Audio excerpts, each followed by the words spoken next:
an eventful week when it comes to Michael and Kayleigh. I feel like every single time I turn my head, there's something new coming out regarding these two. And I did a two-part interview with Michael last week, and after my interview, Kayleigh did a two-part interview, and I was going to cover her two-part interview in a video, but Kayleigh actually pulled up into my DMs and she wanted to share a lot of her responses. So we're going to take a look at what she had to say about her side. We have some receipts that have already been shared, and then we have some exclusive receipts and statements from Kayleigh that we're going to get to. First, let's address this. So Kayleigh wanted to respond to Michael's claims about her getting him sent to the SHU. I don't really know how it came about, but Kayleigh said she got a message from like some fucking cop at the jail or something, like trying to hit on her. What? And I was like, okay. I was like, well, then report his ass. Like, if some dude's like messaging you, like that's here, like report his ass. You got pictures of him and all that. Send that shit in, report him. Like, I mean, get that fool off the yard. That fool's being a whole weirdo. That fool should be next door. He's a sender then. Yeah. And so she did, and I ended up going in the SHU for 6 months on an investigation case because they thought that like somehow I knocked a cop, and the cop was like bringing me stuff in, and that's how he got her number or whatever. I was in the SHU for 6 months, and then they shipped me to a different prison. Kayleigh shared the random messages that she got from this CO that she ended up turning into the prison, which got Michael sent to the hole. So this is a message from a random number, and they said, can you get anything K2 related? Paper things like that, in which I'm assuming when they mean paper things, they mean like paper that's soaked in either K2 or Suboxone that they can enter into the prison without getting caught. And Kayleigh said, excuse me, who is this?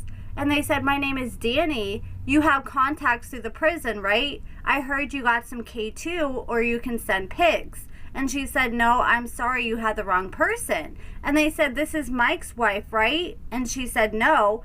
And they said, I heard you can help out certain people out as long as it's respectful and not asking for crazy shit. And she said, well, I'm not sure how you got my number. And they said, I got it from one of the homies who runs with your man on the inside. Which homie? He knows Mike and Rich. That's awesome, but what's his name? He's a CO. I can't really just give his name out like that. Know what I'm saying? And she's like, yeah, I don't know what you heard, but it's wrong. Bye. Kayleigh got mad. She reported this to the prison, and they sent Michael to the hole. So it definitely sounds like from these messages, this is just pure assumption. I think he was probably going to his homies, and he was too scared to ask Kayleigh himself. So he's like, hey, just message Kayleigh and ask her yourself and see if she'll do it. See, it would be one thing if they found her like on Facebook Messenger and they only needed her name to look her up, but the fact that they have her whole phone number, that tells me that they didn't just stumble across her phone number randomly. They had to get it from someone likely, which I'm assuming was likely Michael. And then she ended up sharing this graphic, and she said the truth. This wasn't about honey buns. This was about K2 and drugs. Random numbers, prison contacts, asking for papers. That's not love. That's not support. That's a hustle. Then she shared these CASHAPP transactions that she said, looking back, are suspicious. She had to send $600 to this Mike guy randomly, and then she had to send $50 to Block Hustlers, and this was for Batman. I guess his nickname in prison was Batman. And then she sent another $150 to Veronica for food for Batman, and I mean, that's a lot of food for $150. And then here's another Cash App where she sent $190, and she said, looking back, a lot of this is suspicious. And she was sharing all those Western Union transactions where she sent Mike over $8,000 just in 1 year alone. I'm looking at all the receipts I have and what Kayleigh had to say, and we haven't even hit the tip of the iceberg, so this may have to be cut up into several parts. I don't know. I'm going to try to get to as much as I can in this video. But this is the police report that we've talked about in a few videos already, where Kayleigh claimed that Michael showed up and essayed her in the middle of the night. And she said that she's open to any questions that I do have for her. And a question I had was, okay, so did Michael Uber there or not? Because in the police report, it said that Michael showed up at 11 p.m. at night, claimed he Ubered there. Michael said, look, how could I Uber there if I had my car already? Why would I Uber there?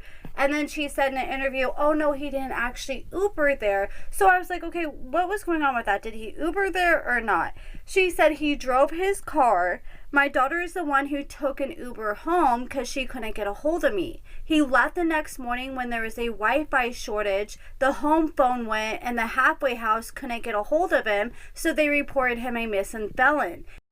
He thought he was going back to prison, and this was the second incident. I was choked and I was sent to the ER in August. And I do have to make a correction.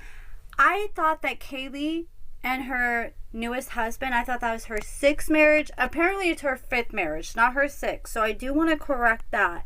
But she is married to a man that she got married to after Michael. And in my interview with Michael, Michael said that he had to pay the light bill whenever Kayleigh moved into this house, because he said that she owed like $3,000 to the light company, and she showed receipts saying, look, that is completely false. So here is from July 14th, and it says, thank you for contacting APS. We are happy to provide you with the information. So it shows that she's had service in her home since November of 2025, and she shows some payments to her light bill company.